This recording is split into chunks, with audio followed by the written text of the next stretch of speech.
Hi everyone, it's Chenzo from Reality Art Pod, here to rank the Big Brother 28 players based on where I feel they stand in the game as of the end of the Week 5 Thursday eviction episode. This week, we saw Lala rise to HOH, and in the end, Chuck was evicted. Before I dive in, links in the description to my playlist to catch up on my previous recaps and rankings. If you like the videos, consider liking, subscribing, and commenting your own rankings. Firstly, we lost Chuck, who last week I ranked last, who starts the week off being blindsided, baffled, dazed, and confused when he's left out of the vote, choosing to save Lyric, then spends a good chunk of the week trying to defend himself and convince the group he was telling the truth when he was telling the truth. For a minute, he was safe because Latrice wanted to protect him, but he doesn't really try to campaign to Latrice. The others campaign harder to get him on the block, so on the block he goes. After being nominated, he sits Latrice down one-on-one and basically calls her stupid to her face for no reason. What was the point of that? It was literally just rude. He continues to be boring and sit on the block, smelling up the nomination chair with his poor hygiene. If you suck at the game, are rude, then you're a bad roommate. If he would have stayed, I would have put him last again. Getting into the rankings this week, as of the end of the episode, we don't know yet who the week 6 HOH is. So in 12th, I'm putting Haley, who last week was 12th. Another player coming into this week having been blindsided, but at least as HOH, there was no speculation of her vote. She's shocked and upset about the vote, but I think she could have handled it worse. She's more worried about going on the block, and rightfully so, as she's Lala's target from minute 1 of this week. At first, she was going to be backdoored, but continues to be reassured by Angela, though ultimately, Latrice nominates her initially. She poked the bear with Angela making up that lie, which seemed to be a tit for tat, as they say a lot in this house, with no real strategic endgame that just caused Angela to blow up. So over the course of the week, she went from being someone that people just don't like to being someone that people don't like and then scream at and confront regularly. As the person who was going home for the majority of the week, she didn't try enough to talk to everyone individually and campaign for their vote, but by Thursday, she was going to survive a vote against Chuck. She's still in a horrible spot. Right now, she has no strong allies. Her choices are to come crawling back to Angela and Kamu, or actually start talking to the FAP Alliance. She really should just try it with the FAPs. At least she can see they're loyal. I doubt she will. If she wins HOH, it'll surely be another disaster, but it would be funny to see her as HOH and still playing the victim for another week. In 11th, I have Latrice, who last week was 10th. Latrice was pulled in last minute to the vote flip. At least she wasn't blindsided by that one, and coming into the wall comp, we all underestimated her. When players were falling around her, I was like, whoa, Latrice is still up there, okay. And in the end, she was our only hope. Isn't it great when your only hope pulls through? So she saves the day with an epic, historic competition win. Then her HOH began. Her initial nomination plan is to put up Drew, Barrett, and Kamu. Very flawed plan, especially knowing that Kamu would go on to win the veto, but Taylor does steer her into making what I see as optimal nominations for her game. Drew being in power, she got to have more strategic conversations than she's had maybe the whole season combined. She claims her game before this week was playing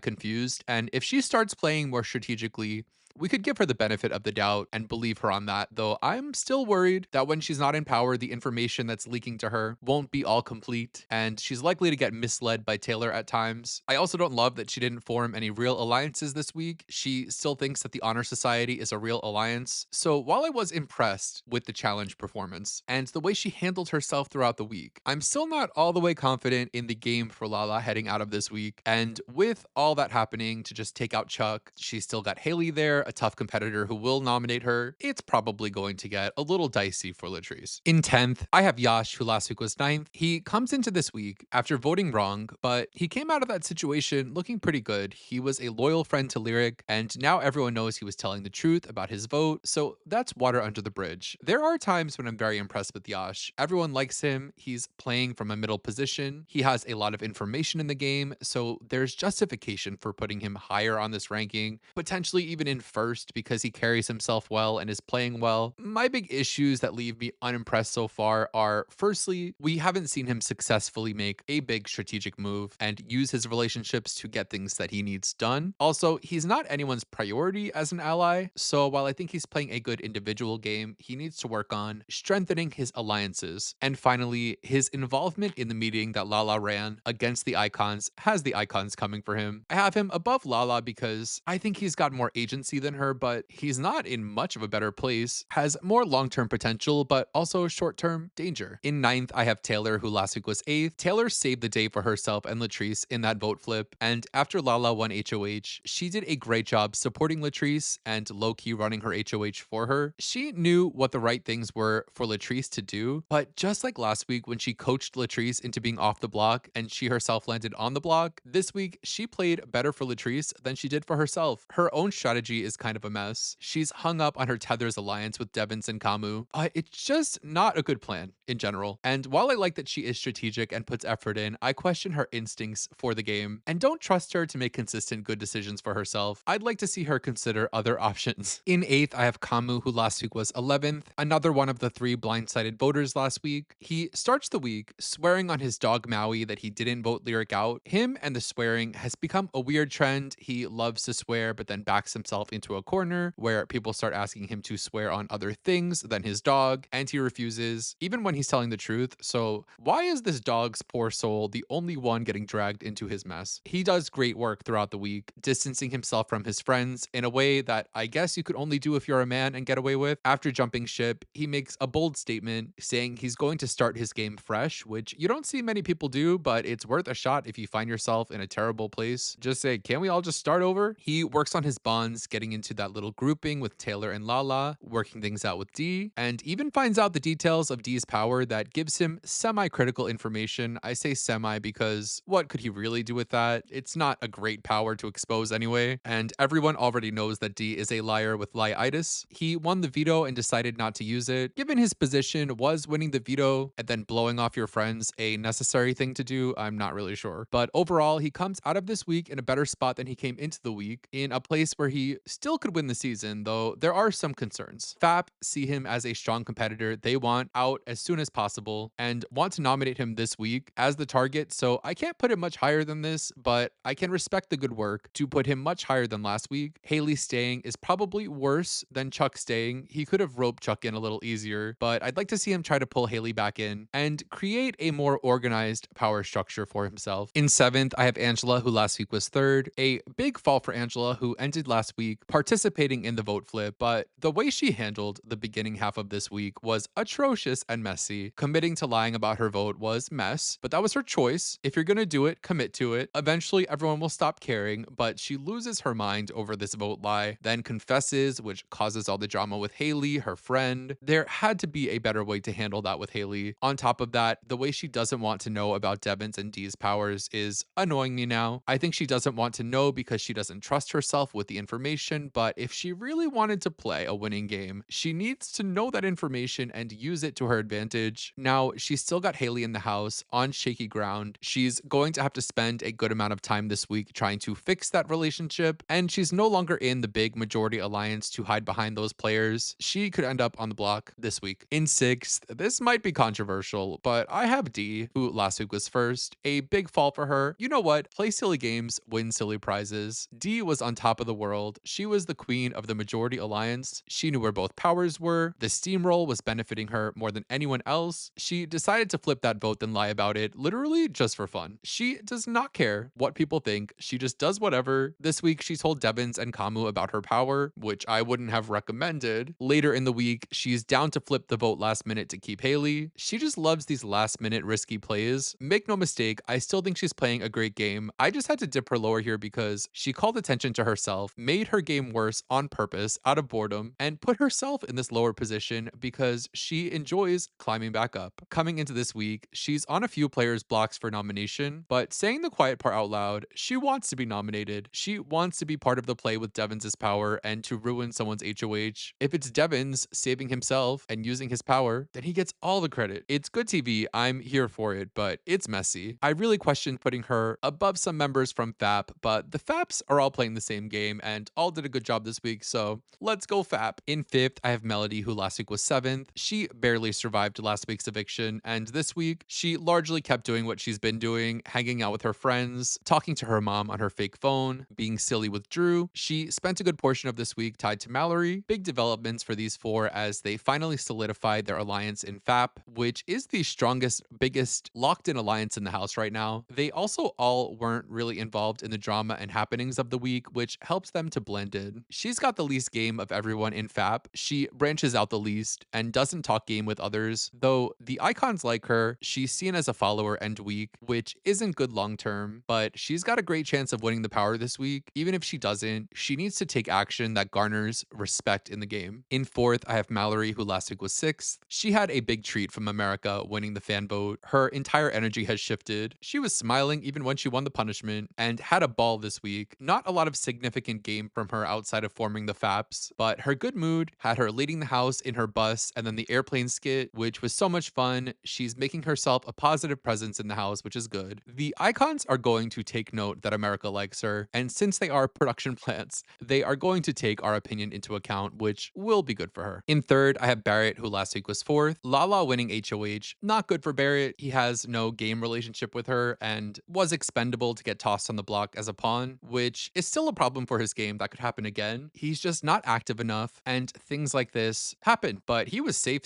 on the block all week. He's got a lot of people looking out for him. They pulled FAP together. He helped to throw Lala, Taylor, and Yash under the bus to the icons. He and Drew do all the work outside of the alliance for FAP, specifically with the icons. This week, I'd like to see them keep the FAPs in the middle of the house between the other groups. In second, I have Drew, who last week was fifth. Drew has been on the recovery. He stayed loyal to everyone he's been loyal to, which helped him survive the storm of his people coming for him. At the start of the week, Lala was considering nominating him. He came to her and cried. That vulnerability definitely helped to change her mind, though he was still her replacement nominee throughout the week. But he was working on other things, solidifying FAP, which was something he needed to do. He needs to start seeing these players as allies, not just friends. He still keeps his relationship with the icons, still has a bond with Kamu. He's the most connected player in FAP, though he's still very immature, and I'd like to see him boss up and make a big move of his own soon. But in first, again, is Devins, who last week was second. Devins was involved in the vote flip, but he just voted Lyric out and was truthful about it. Easy peasy. If Dee and Angela just did what Devins did, their lives would have been easier as well. He just said he heard the house flipped and went along with it, playing it off, and no one questioned it. And he ends up having a peaceful vacation week, lounging on the pool float, being the house dad. His go-to mode is joking around. Someone can come up to him and point blank ask him a game question. He'll deflect with a joke, which is a skill that's been working so well for him. He's not playing a perfect game. He's got people considering him as a target, but he and I both see that as more of a sign of respect than imminent danger. It's actually an opportunity because his real game starts once he plays that diamond veto. Until then, he's just waiting patiently for his opportunity to strike. So that concludes my week 5 player rankings. Let me know in the comments, who do you think is playing the best and the worst this week? If you liked the video, consider liking and subscribing. I will be back on Sunday to recap the nominations episode and chatting in the comments as we wait for the new HOH result and the following strategy. Until next time, you know where to find me. Bye.